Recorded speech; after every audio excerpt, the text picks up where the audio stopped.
우병우 전 청와대 민정수석이 오늘 검찰에 출석하면서 형사처벌 여부에 관심이 주목되고 있습니다. 앞서 안종범 전 정책조정수석과 정호성 전 부속비서관이 구속됐는데 최순실 의혹에 대한 수사도 급물살을 탈 전망입니다. 최창렬 용인대 교수, 박태우 고려대 연구교수 모시고 자세히 짚어보겠습니다. 두 분 어서 오십시오. 안녕하세요. 네, 먼저 최 교수님, 오늘 우병우 전 수석이 검찰에 출석을 했는데 상당히 당당한 모습을 보이면서 출석을 했습니다. 좀 오늘 출석 모습 어떻게 보셨습니까? 우병우 수석은 워낙 얘기가 많이 됐었고 사실 대통령께서도 상당히 옹호를 했었잖아요. 대통령께서 하신 말씀 중에서 제가 기억나는 게 소명의 시간까지 고난을 벗삼아서 소신 있게 대하라 이런 얘기를 했었단 말이에요. 그리고 이 수사가 시작되고 나서도 계속 셀프 수사 논란이 계속 있었어요. 민정수석인데 사정 라인을 관리하는 직에 있는 사람이 자신에 대한 수사를 보고를 받는 이러한 상황이 있었잖아요. 오늘 이제 검찰에 출두하는 모습을 보니까 그 표정 자체는 이렇게 반성하는 표정이랄지 이런 것들은 별로 느끼진 못했습니다. 근데 그렇다고 사람 속에 있는 생각까지 제가 예단할 수는 없는 것이고 아무튼 이제 지금 제기되고 있는 여러 가지 혐의들이 있잖아요. 근데 생각보다 그렇게 많은 의혹들이 제기된 것에 비해서 법리적으로는 그렇게 혐의를 입증하기도 쉽지 않은 모양이에요. 예를 들어가지고 처가 땅, 넥슨이 고가를 매입했다라는 거, 그건 이미 무혐의 처리가 내려진 상황이고 말이죠. 그리고 진경준 검사장 문제라든지 최순실 씨의 추천 문제 이런 것들은 아예 수사 대상 자체가 아니거든요. 이러다 보니까 국민들의 정서상에는 우병우 수석이 굉장히 많은 일을 잘못했고 이런 것에 비해서는 별로 의외로 밝혀질 게 별로 없다. 지금 얘기되는 거는 부인 처가 땅, 화성 땅, 그것이 차명 땅, 그게 이제 재산 신고에서 누락됐다 이런 정도란 말이에요. 공직자윤리법 위반. 그래서 어쨌든 지금 이 우병우 수석에 관련된 게 상당히 오래 끌어왔고 그리고 국회에 출석하는 문제도 여야가 굉장히 논란이었었잖아요. 그런 것에 비해서는 생각보다는 별로 밝혀질 게 없다 이런 생각이 좀 듭니다. 네, 박 교수님. 네. 오늘 우 전 수석이 출석하면서 최순실 씨 관련 취재진의 질문에는 침묵을 했습니다.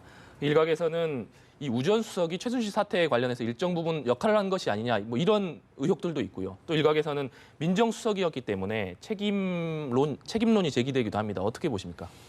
그렇죠. 민정수석이 하는 일이 바로 대통령 측근에서 친인척을 포함해서 권력을 농단하든지 또 비리를 저지르는 고위공직자를 감시하고 또 보고를 하고 또 이렇게 견제하는 역할을 하는 거 아니겠어요? 아무튼 우병우 전 민정수석이 민정비서관, 민정수석 할 동안에 최순실이라는 한 민간인이 청와대를 드나들면서 농단을 했다는 거 아니에요. 그러면 도덕적으로는 상당한 책임이 있는 거예요. 법적으로는 그걸 우리가 입증할 만한 그런 고리는 없습니다만은 그런 의미에서 오늘 우병우 전 민정수석이 75일 만에 검찰에 이렇게 출두하면서 이렇게 하는 거는 나름대로 의미는 있다. 그러나 아까 이제 최 교수님 말씀하셨듯이 그동안에 제기된 의혹들이 크게 처벌받을 만한 법률적인 그런 게 없는 것 같아요. 아까도 아들 경찰청 차장 운전병 보직 특혜 문제도 정말로 직권남용을 한 건지 누구한테 부탁한 건지 이런 게 나오지 않는 상황이고 그리고 아까도 처가 땅매 이런 부분도 무혐의 처리 나 있는 부분이고 이런 걸 차태고 뿌대면은 과연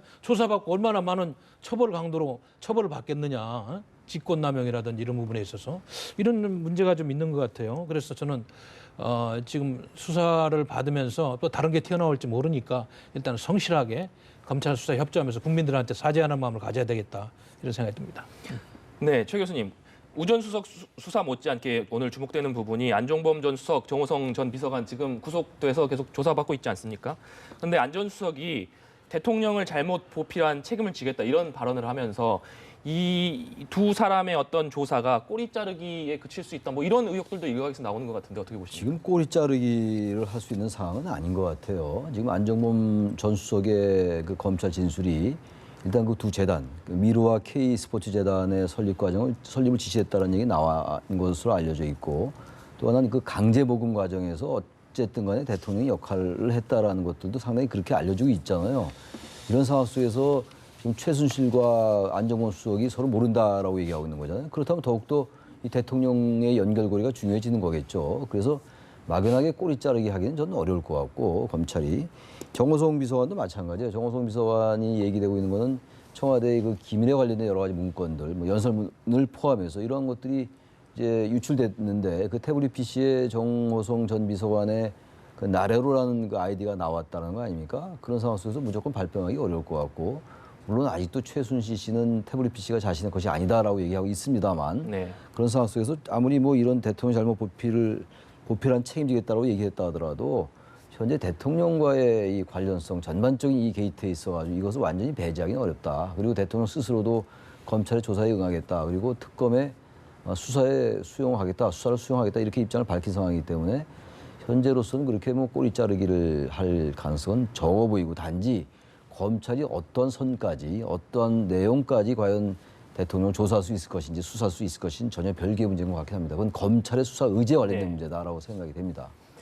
네, 최 교수님 방금 이 박 대통령이 검찰 조사에 스스로 응하겠다 이 대국민 사과 담화에서 이런 내용도 밝혔는데 그렇다면 검찰이 박 대통령을 조사하게 된다면 이 시기와 방식은 언제쯤 어떤 방식으로 예측해 볼 수 글쎄요, 있을까요? 방식이라는 게 사실 뭐 이제 헌법에 나와 있는 것처럼 재직 중에는 내란과 외환의 죄를 제외하고는 형사상 소추받지 아니하니까 강제 수사는 할 수 없는데 일단 의견을 밝혔잖아요. 받겠다 조사를.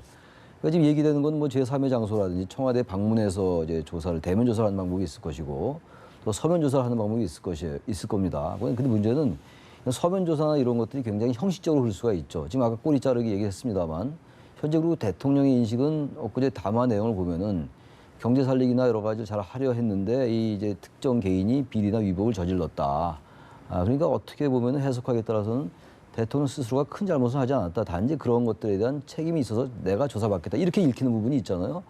그렇다면은 이것이 이제 검찰에게 수사를 이 정도까지 해라라는 가이드라인 아니냐라는 지적이 그래서 제기됐던 것이거든요. 근데 그것을 만약 그대로 한다면은 검찰의 이른바 그 서면 조사가 됐건 방문 조사가 됐건 대면 조사가 됐건 이것이 상당히 형식에 그칠 수 있다면 이것은 완전히 이 사건의 본질을 어떻게 파헤치기가 어렵죠. 근데 그러한 것들이 어떻게 전개되냐 문제는 민심의 향배입니다. 어제도 광화문에서 시위가 있었잖아요. 제가 그 현장에 가봤는데 일상적인 정책 잘못 이런 것들에 대한 시위나 항의하고는 전혀 이 상황이 다른 거거든요. 이런 상황 속에서 과연 검찰이 이렇게 할 수 있을까? 역시 중요한 것은 검찰의 명운을 걸고 어떤 의지를 가지고 수사를 하느냐인 것 같습니다. 네, 검찰이 어떤 의지를 가지고 수사하느냐 이런 말씀을 주셨는데 방금 앞서서 말씀해 주신 대로 박 대통령이 이 대국민 사과, 이 두 번째 사과를 발표했는데 어제 사실 광화문 집회 국민들이 이 모인 민심을 보면 이 두 번의 사과에도 불구하고 이 민심은 수그러들지 않는 것 같습니다. 그런데 이 조금 전에 있었던 청와대 수석비서관 회의 한광옥 신임 대통령 비서실장이 주재했는데요. 이 자리에서 한광옥 실장이 국민들의 준엄한 국민들의 뜻을 무겁게 느낀다 이렇게 얘기를 했거든요. 이 의미를 어떻게 해석해 볼 수 있을까요? 그렇죠. 어제 사실은 그 주말 시위를 예의주시하고 있었는데 뭐 저 경찰 추산은 4만 5천 명으로 합니다. 또 주최 측은 뭐 20만 명까지 네. 보는 이런 뭐 다소의 차이는 있습니다만 분명한 것은 국민들이 많이 좀 화가 나고 현 정권의 그 잘못에 대해서 엄청난 규탄을 하고 있는 게 사실 아니겠어요?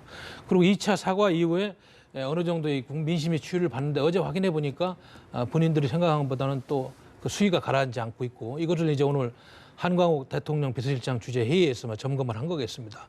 그래서 더 중요한 거는 이제 지금부터 여러 가지 카드를 던져놨잖아요. 지금 뭐 김병준 총리 후보 지명자 카드는 야당한테 이제 넘어가 있는데 야당이 좀 안 받겠다고는 합니다만은 지금 뭐 무후자들이 그렇게 할 수 있는 상황인지 이거는 좀 두고 봐야 될 문제고 지금 여권 입장에서는 다음 주에 청와대도 그렇고 일단 야당의 상대방을 만나서 영수회담을 하든 뭐 여야 지도부 회담을 하든 대화를 시작해야 될 거 아니에요. 그러면 김병준 카드가 아니면 야권에서 추천한 사람 누구냐? 권한이양을 거국내약 수준을 하는데 어디까지 할 것이냐 이런 대화를 이제 구체적으로 해가는 시점이다. 다음 주부터 카드는 던져놓고 또 회의체도 마련해서 한번 해보자는 그런 아이디어도 주고 이런 상황인데 야당이 이제 반응할 차례다. 야당이 어떻게 나오냐에 따라서 다음 주에 이런 모든 해결의 실마리가 풀릴까 풀리지 않을까 이렇게 결정되는데 저는 제가 바라건대 성난 민심이 가라앉기는 어려울 거예요 당분간. 그래서 정치권은 그거와는 별개로 나왔다. 제도권 내에서 법률의 틀 내에서 가장 충격을 최소화하면서 정치권이 노력해서 푸는 방법 그걸 빨리 찾아야 된다고 봅니다. 그런데 박 교수님 방금 말씀해 주신 대로 성난 민심이 이 수그러들 가능성을 보이지 않고 있는데 사실 이 박근혜 대통령이 지난주에 대국민 사과담화를 했습니다만 그에 따른 국민들의 그 민심이 수그러들지 않으면서 이번 주에 또 박 대통령이 혹시 이에 따른 추가적인 조치를 낼 가능성 예측해 볼 수 없을까요? 글쎄요. 제가 보기에는 뭐 추가적인 조치라는 것이 가장 좋은 거는 여야 영수회담을 빨리 열어야 됩니다. 뭐 안광옥 비서실장이 찾아다니면서 읍소를 하든 뭐라든 거기에서 지금 갈등 요인들을 녹여내야 됩니다. 그래서 구체적으로 김병준 총리 카드가 아니면 누구를 원하느냐 대화를 해서 그 카드를 빨리 버리려면 버리고 새로운 인물을 추천받고 그다음에 책임 총리대의 한계의 권한을 명확히 하는 그런 어떤 합의서 같은 거를 여야 영수회담을 또 만들어낼 수 있어요. 그렇게 하면서 지금 끓고 있는 민심을 조금은 잠재울 수가 있다. 지금 다른 거는 뭐 어떻게 하겠어요? 계속 장애에서 뭐 성명전하고 하야하라고 그러고 받겠다 안 받겠다 이거 가지고는 지금 문제의 실타래가 풀리지 않지 않습니까? 그러니까 빨리 책임 있는 사람들이 만나서 대화를 하는 것이 굉장히 중요하다고 봅니다. 저는. 네, 최 교수님, 방금 박 교수님께서 여야 영수회담 얘기를 해주셨는데 그런데 지난주에 민주당 같은 경우에는 3대 선결 조건을 내걸지 않았습니까? 뭐 별도 특검 도입, 국정조사 수용, 그리고 김병준 내정자 철회, 그리고 국회 추천 총리 수용 이런 선결 조건을 내세웠는데 이 대통령과 여야 영수회담 열릴 가능성 저는 뭐 대단히 낮다고 봅니다. 왜 그러냐면은 총리를 여당, 야당, 국회와 협의 없이 갑자기 지명하면서 이 문제가 불거졌던 것이고 그리고 바로 이틀 후인 11월 4일 날 대통령의 대국민 담화가 대국민 사과가 어떤 정치적 해법을 구체적으로 제시하지 않았었잖아요. 특검을 수용한 거 이외에는 별 내용이 없었거든요. 물론 잘못을 시인하고 사과했습니다만 이런 상황 속에서 야당이 지금 영수회담을 받지 않겠다는 입장이잖아요. 근데 지금 어떻게 전개될지 모르겠습니다만 현재 이 김병준 카드를 이제 국회로 보낼 것 같아요. 청문 요청을 보낼 가능성이 높습니다. 법 절차대로 하겠다라는 거예요. 그러면 이제 국회에서는 특히 야당은 이 청문회 자체를 거부하고 있는 상황이거든요. 그럼 이 카드는 무산되겠죠. 그렇게 된다면 야당도 여당, 이 대통령 청와대도 같이 회담에 응하기가 어려울 거예요. 그래서 지금 아까 말씀한 것처럼 민주당이 내세운 게 최순실 특검, 이른바 별도 특검이죠. 네. 현재 뭐 상설 특검이 될지 별도 특검이 될지 모르는 상황이긴 합니다만 일단 별도 특검에다가 국정조사 받아라라는 거고 그리고 총리 후보 지명 철회하라 그거잖아요. 그리고 난 다음에 국정 이선 후퇴하라는 거잖아요, 대통령. 네. 이런 것들이 받아지지 않으면 그다음에 이제 국회 추천에 총리를 수용하라는 얘기인데 지금 이런 상황 속에서 청와대가 이 받기가 어려운 것들이에요, 거의 다. 총리 후보 지명 철회할 것 같지 않아 보이고 대통령의 지금 대국민 담화 내용을 보니까 그저께입니다만 국정에 여전히 주도하겠다는 의지가 굉장히 강하게 비치고 있거든요. 이런 상황 속에서 야당이 청와대 영수회담에 응할 수도 없을 겁니다. 명분도 없을 거고. 그래서 그러면 대안이 뭐냐? 결국은 사실은요. 이 지금 최순실 게이트의 그 중심에 사실 대통령이 있는 게 분명하지 않습니까? 아까 뭐 꼬리자르 얘기도 나오고 그랬습니다만 이런 상황 속에서 대통령이 결단을 해야 된다. 또 국정 이선 후퇴를 선언하든지 현재 국민들은 사실은 아까 잠깐 시위 얘기를 했습니다만 국민들은 이미 대통령에게 정치적 하야의 판정을 내린 거나 다름이 없거든요.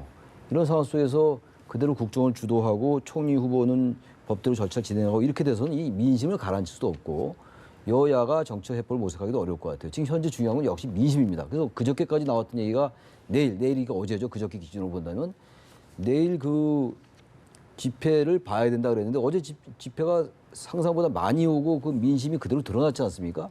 그게 분수령입니다. 그래서 지금 대통령이나 청와대가 이 문제를 이렇게 무조건 밀어붙일 것이 아니라 보다 여러 가지 정말 그 결단을 내려야 된다고 생각을 합니다. 네. 그런데 이제 다는 아닙니다. 국민의 이제 많은 분들이 제가 대화를 해보니까 그래도 여야가 대화는 해야 되는 거 아니에요. 조건만 걸고 그렇게 안 만나겠다는 야도 문제가 있다는 거 아니겠어요? 만나서 대화를 해서 풀으라 이거예요. 그리고 2차 사과 이후에는 그전에는 제가 1차 사과 때는 그 사과 내용이 너무 부실하다 보니까 많은 국민들이 정말 다 비판했는데 2차 사과 때는 수용하겠다는 프로테지가 38%로 올라왔어요. 이건 뭘 이야기하냐면 이제는 문제 해결 수습 국문을 여야가 좀 마음을 합해라 이런 뜻이 있는 거예요. 물론 거부도 57%가 있었습니다만은 그래서 저는 새누리당도 지금 당내 내용도 있고 여러 가지 복잡한 상황입니다만 일단 여와 야가 만나야 됩니다. 만에 하나 영수회담이 안 되면 여야 지도부 회담이라도 해가지고 국회에서 그걸 풀으라고 국회의원들이 있는 거고 지도자를 뽑아놓은 거 아니겠어요? 정치인들이 만나서 대화하고 협상을 해야죠. 무조건 안 된다고 선거고 뒤에 물러나 있으면 그게 정치인이라고 할 수 있습니까? 그런 국민들의 여론도 분명히 있는 겁니다. 그래서 물론 이제 우리 국민들이 얼마나 화가 납니까? 저도 화가 나서 잠도 못 자고 이런 일이 있으니까 이런 굉장히 괴로워하고 그런 시간도 있었습니다만은 그거는 그거고 또 국가가 좀 위기 있을 때는 이걸 수습하는 합리적인 방안을 빨리 마련하는 것도 정치인들의 도리 아니겠어요. 대통령 이선 후퇴를 이야기하는데 이선 후퇴가 어디까지 이야기하는 거예요? 그냥 정말 정권을 다 내려놓고 해야 하는 이야기입니까? 그거는 민주주의 국가에서 법적인 테두리를 벗어나는 이야기 아니에요? 지금 재판도 아직 안 돼 있고 이제 조사 중인데 그렇게 너무 앞서가면은 또 우리 대한민국 국익이 어디로 가겠어요? 그래 이런 거를 다 고려한다면은 빨리 여야가 일단 만나서 뭐 책임 총리든 거국 내각이든 빨리 대화를 하면서 해법을 마련하는 것이 저는 도리다 이런 그게 생각합니다. 그러니까 일리가 있는 말씀이에요. 제가 뭐 그 말씀에 반대한다기보다는 지금 박 교수님 말씀은 평상시에 여야가 극단적으로 대립할 때 정확히 맞는 해법이에요. 물론 제가 여야가 대화하지 말라는 얘기가 아니죠. 일단 만나서 대화를 해야 되겠죠. 뭔가 풀어야 되는데 문제는 이렇게 전제 조건들이 있는 상황 속에서 여야가 만나서 뭐가 풀리겠습니까? 만나지 말라는 얘기가 아니라 이거는 다른 때하고 달라요. 대통령이 지금 최순실이라는 한 여인이 청와대와 정부와 기업을 제집 드나들듯이 들면서 해집고 다니면서 벌어졌던 여러 가지 일들. 여기에 어쨌든 나중에 결과는 나와봐야지 알겠습니다만 대통령이 직간접적으로 관여돼 있다는 정황들이 많이 드러나 있는 상황이고 이런 상황 속에서 무조건 야당이 대화하니까 야당이 뭐 안 풀려고 하는 거 아니냐 이런 식의 비판은 지금엔 맞지 않는다는 얘기입니다. 지금 역시 이 문제의 원인 제공은 청와대 등 여권 핵심들이에요. 그런 것들을 제외하고 무조건 여야가 만나라 안 만나니까 이건 풀지 못하는 거다라고 얘기하면 안 되는 것이고 제가 아까 말씀드렸다시피 모든 국민이 다 그런 건 아닙니다. 5천만 국민이 다 생각이 같을 수 없잖아요. 이 민주주의라는 것은 민심의 향배가 어떤 것이냐가 대단히 중요합니다. 그런데 현재 지금 여러 가지 정황으로 볼 때 과연 대통령이 정상적으로 국정을 운영할 수 있냐라는 생각들이 대단히 많아요 지금. 근데 그걸 그대로 놔도 이선 후퇴라는 게 법적 테두리가 없다고 얘기해버리면은 이 문제는 전혀 안 풀리는 겁니다. 상황이 다르다는 거예요 이거는. 그러면은 교수님이 그렇게 말씀하시니까 네. 그럼 대통령이 무조건 하야를 하고 그리고 그 다음 수순은 어떻게 가야 되는 겁니까? 제가 한번 여쭙게요. 저는 하야를 무조건 주장한다기보다도 아까 그 박 교수님의 그 주장 이선 후퇴라는 게 법적 테두리가 없다. 그리고 국정에서 하야하면 이것도 법이 아니다라고 얘기하면요. 이 문제는 안 풀리는 거예요. 당장 하라 문제가 아니라 엊그제 담화가 더 민심에 더 기름을 끼얹었다는 거 아닙니까? 왜 그랬겠어요? 최소한도 대통령이 난 이러이러한 여러 잘못이 있기 때문에 국정에서 이 정도 내가 손을 떼겠다라는 게 있을 때 이게 풀리는 거예요. 그 하야한 다음에 아니 만약에 하야를 제가 하라고 주장하는 건 아닙니다만 하야한 다음에요. 그 60일 내에 치르면 돼요 선거. 헌정 준다는 게 아니고요. 탄핵도 마찬가지. 그러니까 그걸 너무 그렇게 이선 후퇴라든지 하야나 이런 것들에 대해서 완전히 헌정이 중단된다라는 사고도 잘못됐다. 그런데 네, 두 분이 아주 중요한 말씀이니까. 네. 왜냐하면 지금 대통령이 여론이 안 좋아서 측근들도 지금 사표도 받고 검찰 수사에 응하겠다. 그리고 책임 책임 받겠다. 다 국민들이 하나하나 지금 내놓고 있잖아요. 그러면 대화를 통해서 그 다음을 가야죠. 왜 거기서 조건을 달고는 제가 하나 만나서 대화를 하는 게 좋겠다는 이런 얘기죠. 말씀인데 네. 그러면 여야가 그 야당이 대안을 내놨었잖아요. 여야가 협의하는 이른바 국회 추천의 총리를 좀 수용해라라는 얘기가 있었단 말이에요. 그야말로 이런 비상시국에서 여야가 나름 대안을 제시한 겁니다. 여당도 제시를 했어요. 이거는 야당을 제시한 게 아니었단 말이에요. 그런데 청와대에서는 그렇게 논의가 진행되고 있는 과정에서 전혀 국회와 협의 없이 김병준 내정자를 발표했잖아요. 이런 것들 제외하고 무조건 대화하라 이렇게 하면 안 되는 거죠. 그 전에 기본적으로 절차를 거국 무시하고. 중립내각을 원한다고 해서 받겠다고 하니까 야당에서 또 안 받겠다고 그랬잖아요. 그거는 또 순서가 전혀 이게 물론 뭐 그 말씀도 옳으신데 제가 보기에는 그렇게 과격한 주장만 해가지고 이 문제가 풀릴 것 같지 이게 않습니다. 과격한 주장이 아니에요. 이게 살아있는 헌법 권력이고 절차에 맞는 주장을 하고 있는 거예요. 네, 두 물론입니다. 분께서 이제 의견이 팽팽하신데 제가 잠깐 개입해서 마지막으로 짧게 요거 화제를 돌려서 한 질문만 더 드리고 끝내겠습니다. 박 교수님께 마지막으로 여쭙고 싶은데요. 이 미국 대선이 지금 이틀밖에 남지 않았는데 워낙 이 최순실 게이트 파문이 크다 보니까 지금 이 미국 대선에 대해서 우리 정치권에서 전혀 얘기가 되지 않고 있는데 사실 미국 대선 결과에 따라서 우리나라에 미치는 영향이 엄청나지 않습니까? 이 미국 대선 결과에 대해서 어떻게 우리나라가 영향을 받을지 짧게 한 말씀만 부탁드리겠습니다. 그렇습니다. 지금 도널드 트럼프냐 힐러리 클린턴이냐 누가 되느냐에 따라서 한반도 정책에 보호무역주라든지 뭐 수입 규제 강화 이런 쪽은 뭐 변함이 없는데 안보 문제는 좀 패가 갈립니다. 더군다나 북핵 문제라든지 미국의 선제 착용론이 나오는 시점에서 지금 미국의 대통령이 누가 되느냐는 굉장히 중요하고요. 그래서 외교안보는 한치의 빈틈이 있으면 안 돼요. 그래서 내가 지금 대통령 하야 문제를 함부로 이야기할 때가 아니라는 거고요. 백성들도 알고 있습니다. 그거는. 그래서 이 시점에서 지금 에이펙 정상회의라든지 여러 회의 정상에 가가지고 한일, 한중, 한미 회담을 하면서 이런 걸 조율해 나가야 되는데 무조건 대통령 물러나라고 하면 누가 이걸 책임지고 국정을 책임지냐 이거예요. 그래서 이걸 우리가 면밀하게 보면서 이런 부분까지 좀 국내의 정세를 보면서 가야 된다. 이 말씀을 드리는 겁니다. 네, 두 분 말씀 여기까지 듣겠습니다. 이번 주에 미국 대선까지 있기 때문에 잘 주목해야 될 부분인 것 같습니다. 두 분 오늘 말씀 감사합니다.